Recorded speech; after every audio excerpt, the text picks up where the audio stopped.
அன்பு, அறிவு, அமைதி இவை மூன்றும் எதனிடம் தோற்றுப்போகும் என்பதை சிறு கதையின் வாயிலாக சிறுவர்களுக்கு நாம் சொல்லிக் கொடுப்போம்.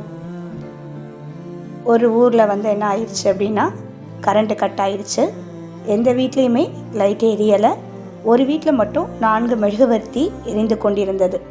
யாருமே இல்லை அப்படிங்கிறதுனால அந்த 4 மெழுகுவர்த்தியும் என்ன பண்ணிச்சான், ஒன்றுக்கொன்று பேசிகிட்டு இருந்ததான்.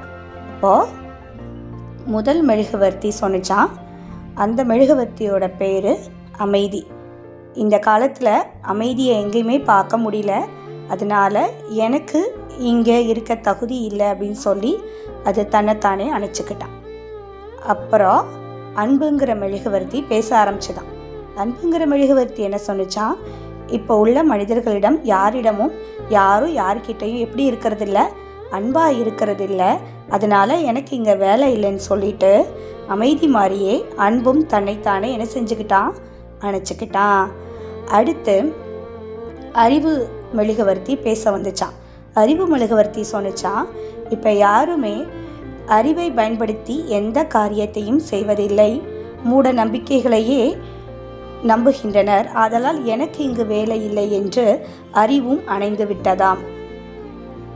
இந்த 3 மெழுகுவர்த்தியிலும் அணைந்த பிறகு அந்த வீட்டுக்கு உள்ள ஒரு சின்ன பையன் இருட்டாக இருக்குன்னு அழுதுகிட்டே வரானா.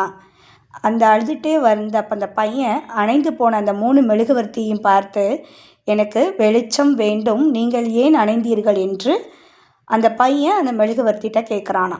அப்போ அங்கே ஏற்கனவே எரிஞ்சுக்கிட்டு இருந்த நம்பிக்கைங்கிற மெழுகுவர்த்தி அந்த பையனை ஆறுதல் படுத்தியது. ஏற்கனவே அங்கே எரிஞ்சிட்டு இருந்த நம்பிக்கைங்கிற மெழுகுவர்த்தி அந்த பையன்கிட்ட பார்த்து, அழாதப்பா, நான் ஒருத்தன் உனக்கு இருந்தாலே போதும், என்னை வச்சு அந்த அன்புங்கிற மெழுகுவர்த்தியும் அறிவுங்கிற மெழுகுவர்த்தியையும் அமைதிங்கிற மெழுகுவர்த்தியையும் ஏற்றி நம்ம பழையபடி வெளிச்சத்தை என்ன செய்து விடலாம், கொண்டு வந்து விடலாம் என்று அந்த சிறுவனிடம் நம்பிக்கைங்கிற மெழுகுவர்த்தி சொன்னிச்சான். உடனே அந்த சிறுவன் மகிழ்ந்து போய் அந்த நம்பிக்கைங்கிற மெழுகுவர்த்தியை கொண்டு மற்ற அன்பு, அமைதி, அறிவு மெழுகுவர்த்திகளை ஏற்றி அந்த அறை முழுவதையும் வெளிச்சத்தை உருவாக்கினான். இதிலிருந்து நாம் கற்றுக்கொள்ள வேண்டியது, எதை இழந்தாலும் நம்பிக்கையை இழக்காமல் இருந்தால் மற்ற 3ஐயும் எளிதில் பெற்று வாழ்வில் வெற்றி அடையலாம் தானே? உங்களுடைய கருத்துக்களையும் பதிவிடுங்கள். நன்றி.